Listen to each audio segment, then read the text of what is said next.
really excited to be here, and this is deja vu for me.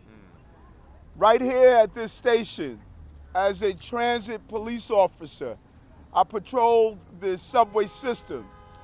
The end of the night, all of the TA and TWU leaders here will tell you end your days by holding one nostril and blowing out the steel dust that you have throughout the entire day.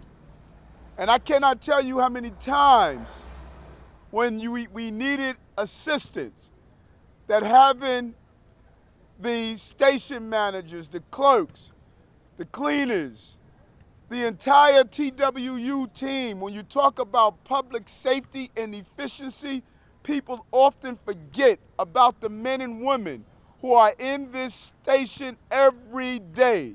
And we owe them a debt of gratitude.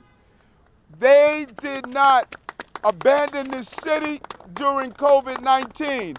Others fled, they led. And we should never forget that. And so today, on behalf of the chair of the Transportation Committee of the City Council, Brad Lander, Councilman Brad Lander, and the men and women of TWU Local 100, our heroes of ensuring that this city continues to move. We have a representative also of the Public Advocate's Office and other leaders such as Gale Brewer, my counterpart in the Borough President's Office, will also be joining us. And many of the advocates, those who use the system and would like to see this system become a system that is open and is user-friendly for all New Yorkers. So as we begin this important COVID-19 pandemic recovery, right now is not the time to cut essential services. Plain and simple. That's right. It's time to make sure we upgrade these services. Last Friday on March 12th, we saw the highest ridership since the start of COVID-19. 1.9 million New Yorkers use the subway systems, and you know what? I'm one of them. I have my Metro card, and I use our public transportation system. It's the best system on the globe because we have some of the best people in the system operating it. And here's the part that many people ignore. Most of the ridership gains in recent months have been among who? Black, brown, and immigrant. That's right. We don't have chauffeur-driven limousines. Our limousines are called F trains, C trains, A trains, R trains. Those are our chauffeur-driven limousines where we have our motormen and conductors operate. The MTA fiscal outlook is also improving. The agency is receiving $14.5 billion in federal aid over the last year. Cutting service at this moment is a slap in the face for those of us who advocated for the money, and finally we received the financial needs that we feel we should have, plus more from the federal government. We have a long way from our transit system to fully recover from the pandemic. And that is why we must speak out against any service cuts and why we're here. We support the lawsuit, such an important lawsuit. When you have union members and employees suing to help everyday passengers and constituents, that sends a loud message that they understand that there's a connection between what they do every day and the people who use the system. They see themselves as part of the New York family, because not only are they the keepers of our system, but their aunts and uncles and fathers and brothers and sisters, they also use the system. And so when you cut that C line, you're cutting the ability of their family members to get to their place of employment and school. The cuts have increased rush hour. I love when we have a group. The cuts increased rush hour wait times for commuters from 8 minutes to 12 minutes on the C line, and 4 minutes to 8 minutes on the F line. Brad Lander has fought so long to have improved F services. We don't want to go backwards and give the city an F grade for failing. Amen. Continuing this reduced service will risk overcrowding and safety issues on platforms. This flies in the face of social distancing, that we have been fighting for all this time. Let's be clear, the subways is the economic lifeblood of our city, and we need to keep its arteries pumping at full capacity if we're going to recover from COVID-19 and this pandemic. It's crucial. Let's restore the 24/7 operation services. One of the rare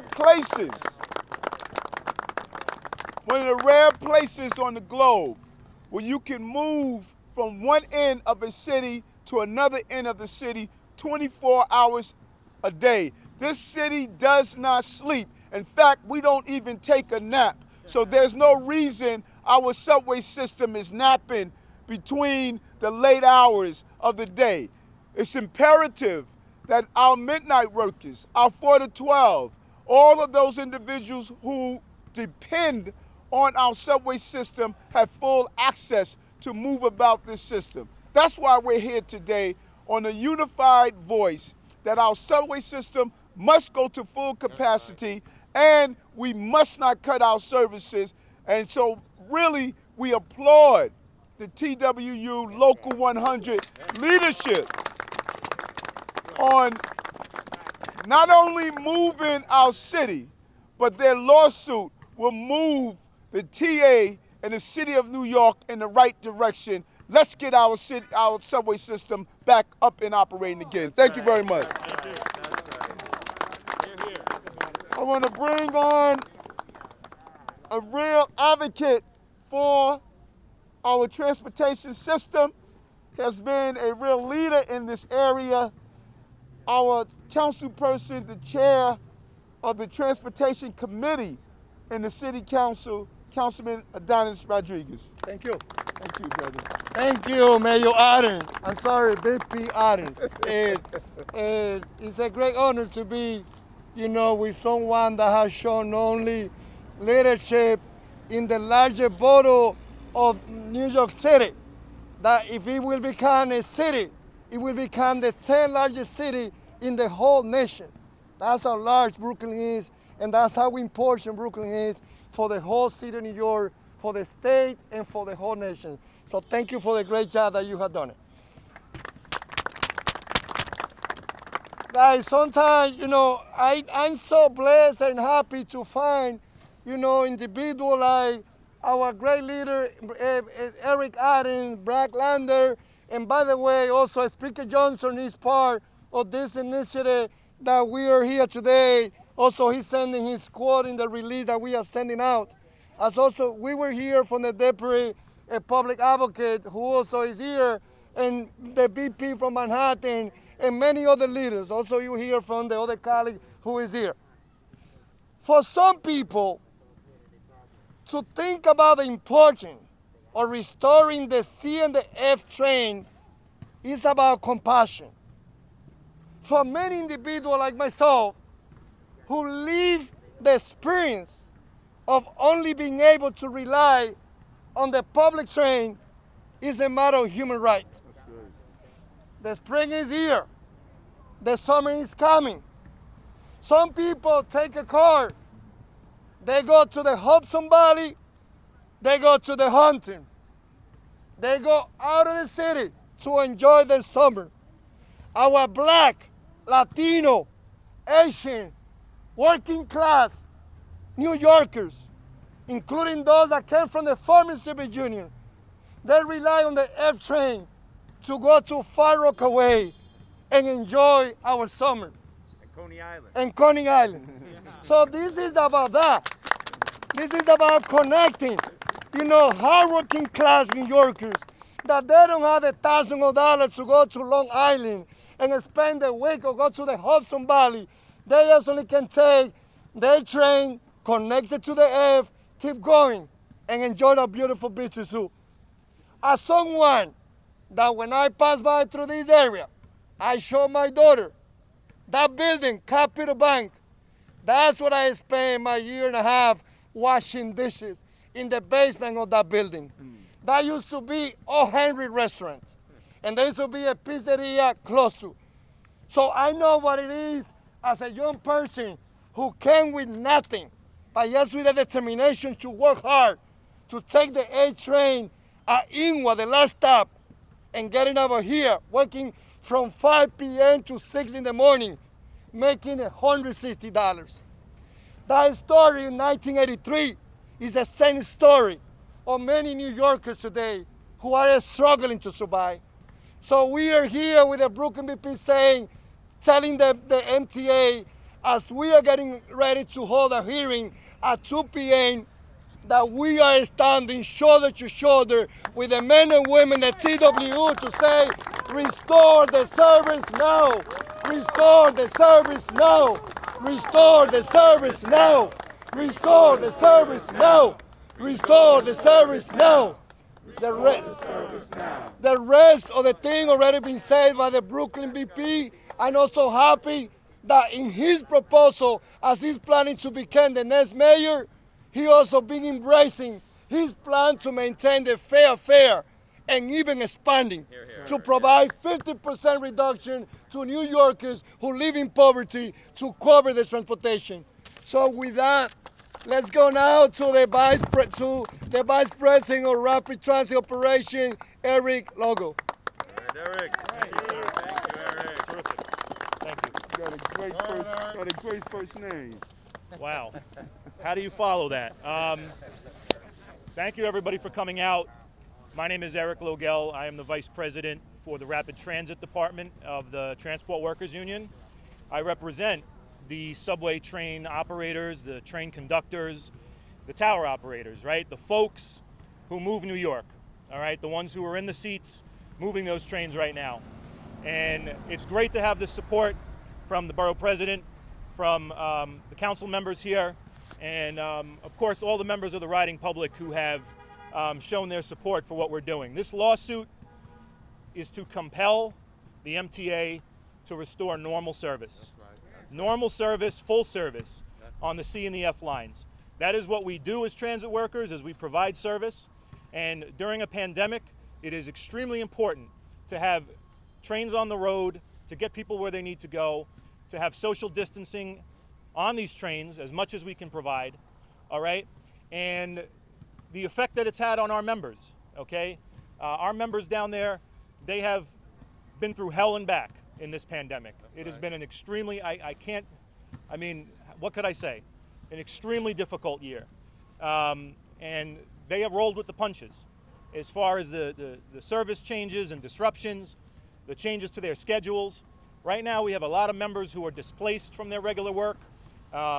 Their work-life balance has been thrown into chaos. So they want this as well.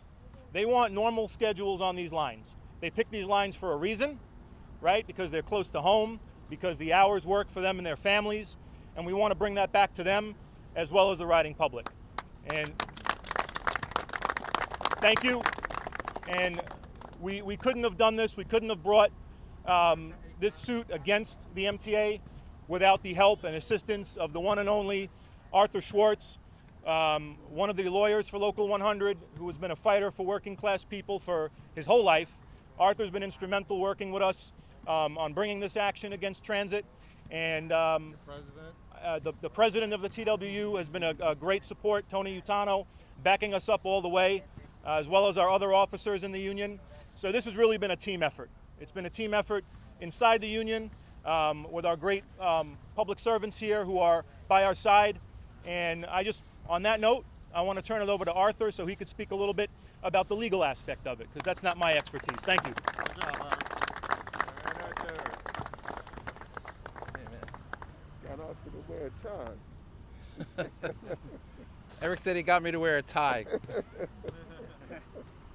My name is Arthur Schwartz. I have a title in the union. I'm Special Assistant to the President, and I'm counsel to Transport Workers Union Local 100. When the union was faced with the cuts, the decision by the authority to make the cuts permanent, which was reflected in a job pic that they posted. We went to court. We went to court with the Fulton Houses Tenants Association. That's a NYCHA group of NYCHA tenants who rely on the subway system. And we went to court under a law that gets ignored all the time. It's a law that says when the New York City Transit Authority wants to cut service, it has to send notice to the mayor, and it has to send notice to the New York City Council, and the City Council can ask for hearings on the cuts. But the authority has basically ignored that law for who knows how long.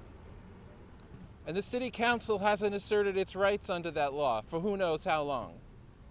Well, we went to court, and the judge stayed the job pick that would have made these cuts permanent until today.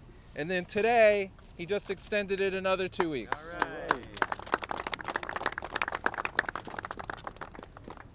The authority tried to say that there was no cut. They said, well, there's no change from yesterday to today.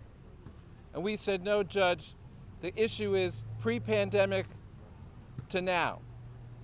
And from pre-pandemic to now, there's been a 30% cut in service on the F train, a 15% cut in service on the C train, and that's not acceptable.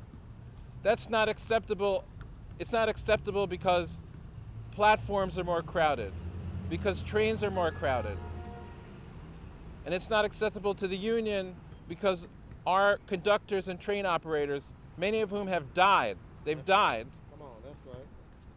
are going to be working in less safe conditions when the trains are more crowded. So our message here today is that the Transit Authority and the MTA should restore service on those two lines like they have restored service on every other line in the city that we know of. They've got the funding for this year. They should do it. They shouldn't be saying to people, we need you to return to the subway system, but it's going to be more crowded. Reducing service doesn't entice people in this day to come back to the subway system. Now I want to say something to my brother from the City Council. New York Times had an article this morning about how daunting it's going to be for service to be restored or for the authority to regain the ridership that it had gained in 2019. There are predictions from experts that it'll take to 2024 to get back to about 90% of that ridership. But there was an interesting point in that article, and that was that our subway system is the most rider-subsidized subway system in the United States. It is the subway system that most relies on the fare box to pay for the subway system. And that's wrong. That should not be true.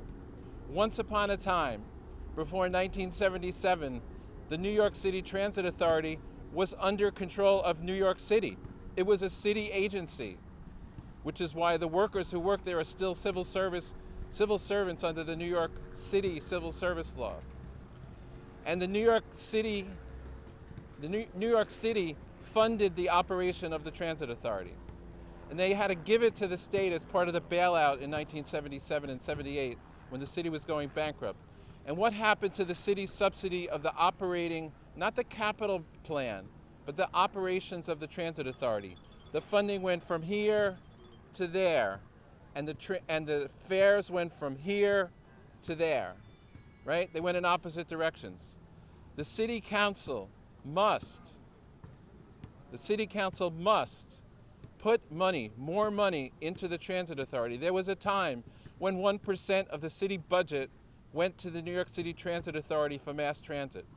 Now it's about 1/10 of 1%. That's wrong. So Brother Ydanis, I want to see you as transportation chair say, you know what? The city, which is getting all this federal money, we got to people shouldn't just talk, we need money for our schools, we need money for mental health, but we need money for mass transit. 50% of New Yorkers take mass transit in the morning to go to work. They deserve support from the city. So we need the Transit Authority not to cut the service, and we need the City of New York to put its money where its mouth is. If they put $1 billion a year, 1% of the budget we'd be able to reduce the fares in New York. We'd be able to make it easier for working class New Yorkers to get to work instead of spending. Most New Yorkers spend exactly the same amount as the stimulus check they're going to get. They spend it on the subway system. Let's let people keep that money. Thank you very much. Thank you.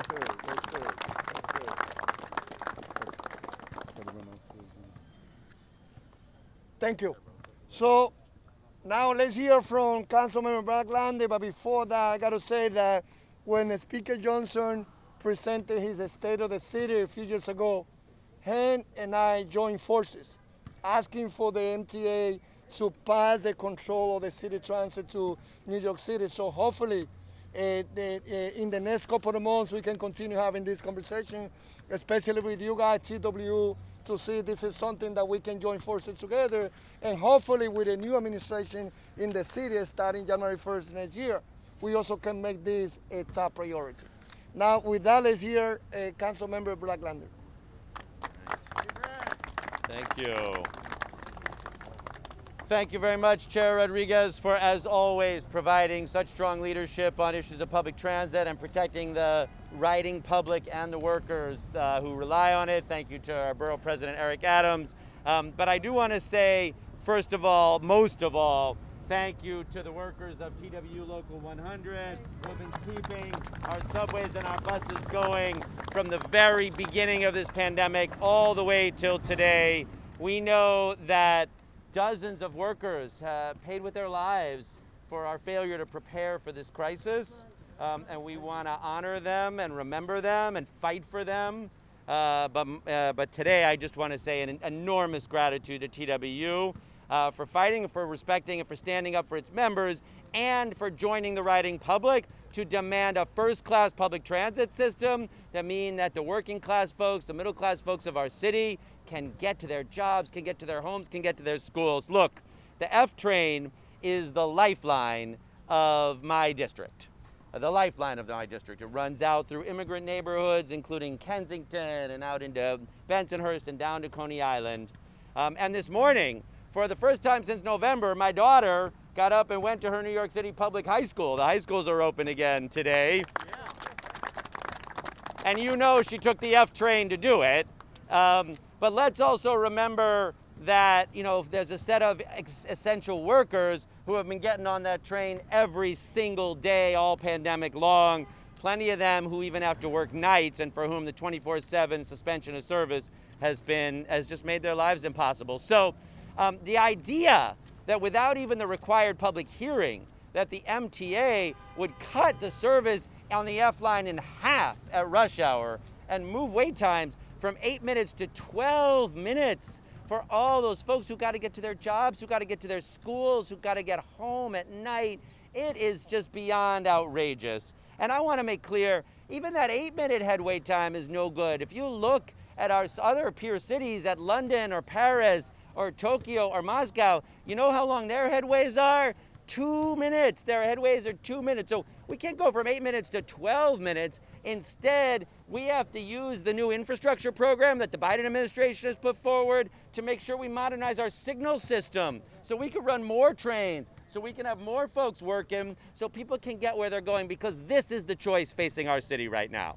As we reemerge from this pandemic, as we come out of this dark, dark time, of this long, dark tunnel, here's how we're going to make a choice. Either we're going to do kind of the things that the MTA is proposing here, cut F and C train service in the cover of dark, implement austerity, and cut services that New Yorkers need, or we're going to invest in a better future. We're going to bring those resources to New York City. We're going to invest in better transit service. We're not just going to restore it back to where it was. We're going to invest to make it better. I'm proud to say that after years of fighting, we finally won a commitment from the MTA for an elevator at the 7th Avenue stop in the F train in my neighborhood. So if you're going to Methodist Hospital to work or because you need care there, you could get there on that elevator, but you can't wait 12 minutes for your headway. So let's be clear, what we need now: restore 24/7 service, put back normal F and C service, undo these cuts, bring those infrastructure resources to New York City to invest in transit, to invest in our workers, to invest in our neighborhood. That is how we make sure New York has a vibrant future where everyone can thrive. Thank you. Thank you. Thank you, Brad. Now let's hear from Kashif Hossain, Deputy Public Advocate for Infrastructure. Thank you. Good afternoon, everyone. And before I begin, I'd just like to thank Brooklyn Borough President Eric Adams, Councilmember Ydanis Rodriguez, and Councilmember Brad Lander, because they have been consistent supporters of TWU and the union and all the matters when MTA decides to cut jobs or cut services. So thank you for your services and being vocal on this. Thank you. My name is Kashif Hossain, and I'm the Deputy Public Advocate for Infrastructure and Environmental Justice at the Office of New York City Public Advocate Jumaane Williams. First, let me begin by making it very clear. We support TWU Local 100's efforts to fight against the planned service reduction to the C and F train lines. These lines primarily serve low-income Black and brown and frontline worker communities. And the MTA's plan to make the reduced services permanent is an injustice to many of the people who kept the city moving throughout the darkest days of this pandemic. Tens and thousands of commuters ride our subways daily. The move shows that the MTA is willing to go against public health guidelines and compromise the health and safety of the commuters and their workers. This plan to eliminate dozens of daily trips while increasing rush hour crowds and wait times and is a demonstration of poor planning and lack of foresight as we do the work to address this public health crisis and move to revive our economy to getting people back to work. Just today, Mayor de Blasio announced that on May 5th, 80,000 workers, city workers, can return to work, including myself, who takes trains daily. So this cut, this reduction in service only is going to exacerbate the issue and problems that we are facing. So today I just want to say on behalf of our office that today we stand with you, the TWU union, and the riders, and the safety is paramount importance. Thank you so much. Appreciate it. Now let's hear from Glennis also, who are here helping us when it came to everything that we need to keep doing to make our station accessible. Edward Franklin, come on up. Thank you, Ydanis. I want to thank all the hardworking members of the TWU. Yes, yes, yes. Okay. I want to thank Ydanis, the future Mayor Eric Adams, the Public Advocate's Office, future Councilman Arthur Schwartz, fighting those legal fights for the disability movement and the 504 Dems that we're all part of here, supporting this important presser. We talked about restore, restore, restore. That's what we need to do, is restore revenue so that we can improve the Fair Fines program. Okay. We also need to cut from 8 minutes, Brad, our next controller, Brad Lander, from 8 minutes, yes, from 8 minutes to 2 minutes. 8 to 2. That's what we need. 2 minutes is long enough. I'm a lifetime F-train user. My mom used to take me down here. We ate at O. Henry's once or twice, okay? And it was great. It was great. And the bottom line is the F-train is necessary for the survival and the growth and the restoration of the city, okay? Bring back the F-train to full strength. Bring back the C-train to full strength, because this is what we need to survive and to grow. Thank you so much. And Mr. Funches has a couple of words as well about the F-train and the C-train. I want to thank TW 100, President of Brooklyn, President Eric Adams, Ydanis, and Brad Landers for allowing us and including us, because we are never included when it comes down to these services and stuff like that. So I want to thank this lawsuit that y'all bringing against the city.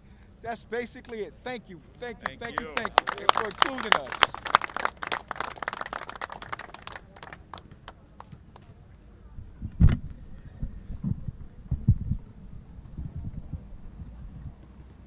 Thank you. Gracias. Con eso llegamos al final. Donde nuevo en 30 Seconds Spanish. Lo que queremos es aprovechar el día de hoy para dejar saber que junto con el presidente del condado de Brooklyn, Eric Adams, con los hombres y mujeres de la TWU, con el apoyo del vocero del consejo, Corey Johnson, con el apoyo de Manhattan Borough President Gale Brewer, con el apoyo del Public Advocate Jumaane Williams, con la presencia y el apoyo de BLAC y de todos los neoyorquinos, estamos diciendo que se restauren los servicios del tren C, del F y todos los servicios ya.